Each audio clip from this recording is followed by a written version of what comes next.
Today's case is intense. Letharia Jacob faces his third DWI felony, meaning one more slip could land him in prison. But when GPS data, excuses, and alcohol tests collide, the judge's patience runs thin fast. Good morning, sir. You are Letharia Jacob? Yes, ma'am.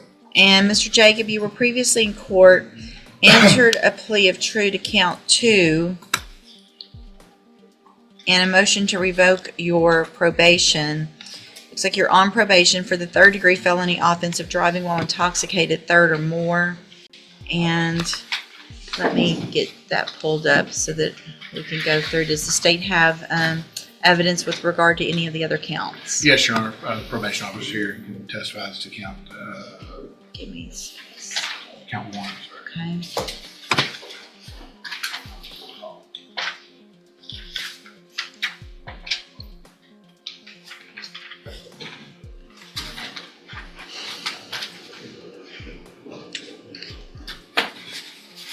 So if I've already done a revised version and now I need to potentially write on it again, do you want me to, do I do a new one from the revised, or, but the revised is the one I need to write on? Give me a second. All right, I'm printing.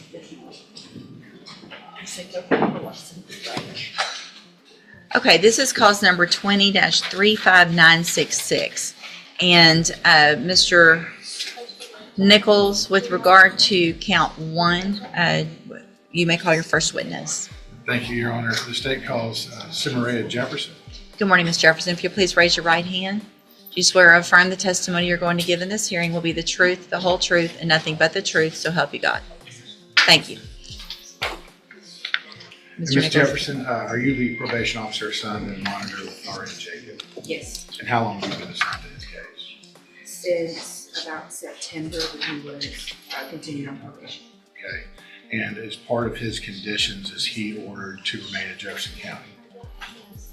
Yes, With an exception for employment, correct? yes, And so during your period of supervision of Mr. Jacob, did the GPS monitor indicate he was in Galveston County, specifically Gilchrist and Galveston, the city of Galveston? yes, Did you ask him about that and try to ascertain if he was there for work purposes? yes, I did. And what did he tell you? He actually denied going to Galveston and Gilchrist. When was this conversation? It was during an office visit on November 20th. November 20th. And after that conversation, did he bring you any documentation showing that he was in Galveston County for work purposes? No, he did not. Thank you. I'll pass the Your Honor. Actually, I'm sorry, Judge. While I have you here, what is your recommendation if the court is inclined to revoke Mr. Jacob? Jacob denies being in Galveston, but the GPS says otherwise. Someone's lying. What do you think, viewers? Simple mix-up or straight-up deception? I know that your opinion is contained in your updated report. Is your conclusion and recommendation the same as it is in your report? Yes, sir. Thank you. I'll pass it on, Your Honor. All right, Mr. Rojas, you may proceed. I have no questions for the witness, Your Honor. Okay. Any other witnesses? No, Your Honor. Okay. Any witnesses with regard to count 1 then, Mr. Rojas? Just Mr. Jacob, briefly, Your Honor. Mr. Jacob, the best you can, raise your right hand, please, sir. Do you swear or affirm the testimony you're going to give in this hearing will be the truth, the whole truth, and nothing but the truth, so help you God? Yes, I do. All right. Thank you, Mr. Rojas. Okay, Mr. Jacob, you heard Ms. Jackson's testimony, right? Yes. And you recall the day she was talking about when the GPS showed that you were in Galveston? Yes. Okay. So, first off, is it true that you denied to her that you were there? No, I did not. I told her I was going out there. I worked out of town a lot. Okay. And I said I was out there and working. Okay. So, could it maybe just been a miscommunication between the two of you? That's the only thing I was. I used to go to work. And so, are you telling the court that the days that the GPS showed you in Galveston and Gilchrist, you were actively working? Yes. What kind of work do you do? I do concrete work.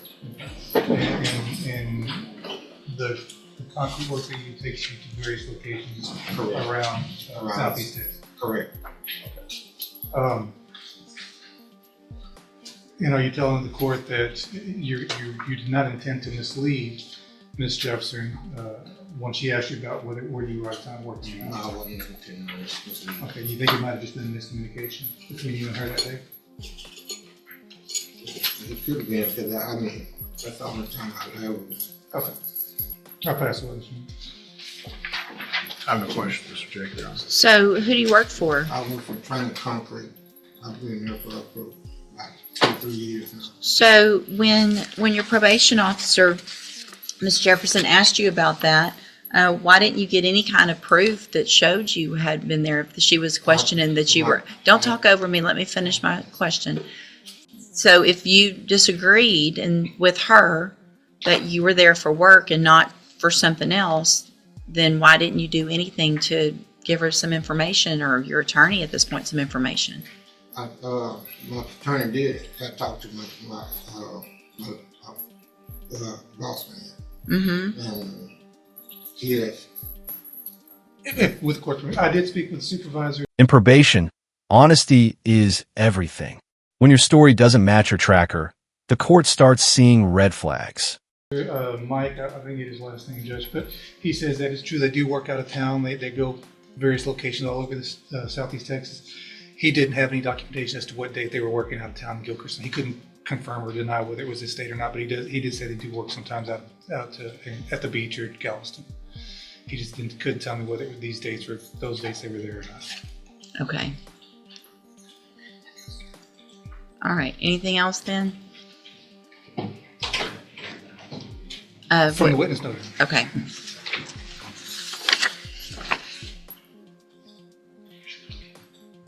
I have some comments I'd like the court to take into consideration, Your Honor. Well, I mean, the allegation is that you were out of the county without permission. And so you had permission to work, but when something comes up, I would think that there was an issue with regard to whether or not you were working on that day, and you didn't provide any verification of that, then it really doesn't leave me much choice at this time other than to find count one true. So I am at this time, based on the testimony, going to find count one true. Again, there was a plea to count two of true. I've received the updated pre-sentence report. Has everyone had an opportunity to review that report? We have none. Yes, Your Honor, we have. Are there any additions or corrections? Not from the defense. None from the state, Your Honor. And so I want to go through real quick, again, for the record, this was a driving while intoxicated, third or more. It was an 8-year sentence that was probated for 8 years. The allegation number 2 that you previously pled true to was that you did not use the handheld breathalyzer as ordered as well, and you pled true to that. So, Mr. Rojas, you may proceed. Just as to that allegation number 2, speaking with Mr. Jacob and again with his supervisor, what Mr. Jacob tells me is that he blew into the breathalyzer. He blew into them late, so that sometimes his job takes him to different locations where he'd have to park in a parking lot or on the street somewhere, and they walk to the job site, which can be, quite a distance away. And by the time he'd walk from the job site back to his car, the time to blow into the machine had passed, and that's why they're coming up so failures. There's no excuse for being late, Judge. He should have known when he should have been there, made plans. But it's not like he was blatantly not blowing into the machine. According to him, he was doing it. He was just doing it late, and it's because he was at work and the job sites were quite a while away from where the machine was parked in his car. What Mr. Jacob is asking the court to do this morning, and I know it's hard to ask this from the court. He's asking the court to reinstate him. He's already been to the JCDI more than once, I believe. I don't think we've got any positive or positive tests for alcohol. It's just the timing on getting it done. I've spoken with him on several occasions about how important it is for him to take these tests whenever the court tells him. It's not up to him. The court tells him when to do it, and that's when he's got to do it. I think The judge nailed it. Evidence beats excuses every time. Without proof of work, Jacob's story falls apart fast. he understands it now. He's asking the court to give a reinstatement and Just go back basically to the way it was before the motion was filed. I understand there's a recommendation in there for safety, Judge, and I was speaking with him about that yesterday. I don't know what his feeling on safety is today, whether that's something he's interested in doing or not. I'm gonna lose everything. My wife's gonna be homeless. I'm about to lose the house now. So, but Mr. Jacob, you can't just keep messing up and then say, okay, I get it this time. Just let me out. I'm going to do it. You were here. Okay. Judge, and I don't think Mr. Rojas intentionally misstated, but because it's not on the report, but in the admin hearing, there is a positive alcohol test mentioned from early November. I know he may not have that in front of him. Just want to clear that up. But that it was a low blood alcohol at 8 o'clock in the morning, November 2nd, 2024. Yeah. I see that. It's 0.003 At 8 in the morning. at 8 in the morning. So. And then missed subsequent test that day. I mean, okay. I want to make sure that I have this right. So it looks like you went to the Unity house for 30 days. Within 2 months of the release from there, and this was at the beginning of your probation, let me go through. Began JCDI program April of 2022, shortly after you got on probation. And so you were struggling to maintain sobriety. You went to the Unity house for 30 days. Within 2 months of that release, you again tested positive for alcohol and had your first administrative hearing. Part of that was that you get that scram device, as well as increase your recovery efforts in JCDI. Failed to adhere to those recommendations, therefore you were ordered to complete both tracks of ISF, which it looks like you did, completed December 28th of 2023. Then you go back to JCDI for aftercare, again struggled to comply, testing positive, forging your required meetings, and operating a motor vehicle without an interlock. This led to unsuccessful discharge from JCDI and a motion to revoke. And so you came here on a hearing on a motion to revoke. I left you on probation, continued you, ordered you to re-enter the JCDI program. You were going to be on the high-medium caseload, continue with your portable monitoring device, and it was going to be zero tolerance. Then Jacob says work made him late for his breath test. But probation doesn't care about excuses. One missed blow, and it's a violation. we're here again with failing to comply with that portable device at least, it looks like 19 times. You didn't do that. And then we've got the issue with you being in Galveston and Gilchrist without permission. So it looks to me like you've tried and started but never finished JCDI. Is it 3 times? I believe. So, But I'm supposed to just go, and you've been to ISF and you've been to the Unity House.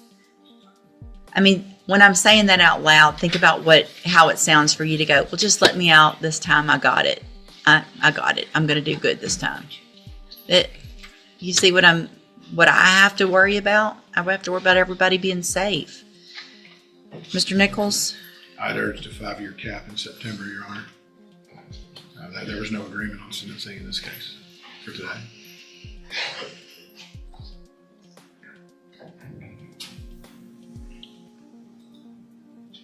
But I just feel that zero tolerance needs to be zero tolerance, because after that, it only took a couple of weeks for him to start violating.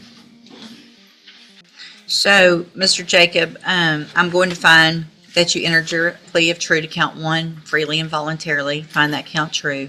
I've already found count 2 true based on, no, the opposite. You pled true to count 2. I found count 1 true today. I'm going to find sufficient evidence to revoke your probation, and at this time, revoke your probation. I'm going to reassess your punishment at 4 years in the institutional division of the Texas Department of Corrections.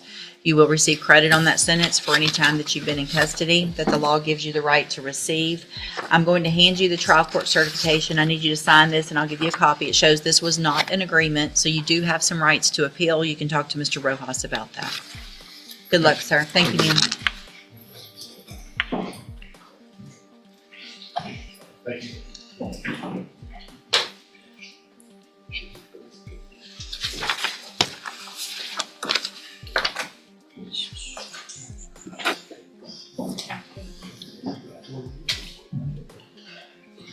Miss Rehab, treatment, house arrest. Jacobs had every chance. But after years of, I'll do better, even the judge's patience has limits. Brazo, Miss Malfino on Timothy Wilson, have y'all? Yes. I have one more, Judge. Oh, yeah. But I'm going to plead on this meeting, this is going to be dismissed. If we can get 1 week reset on him, we can take care of it, I think. So it's Felice Valle. Yeah. So we'll reset Mr. Valle 2 weeks. I mean, you think you'll get it done this week? Yes, ma'am. Okay, we'll reset it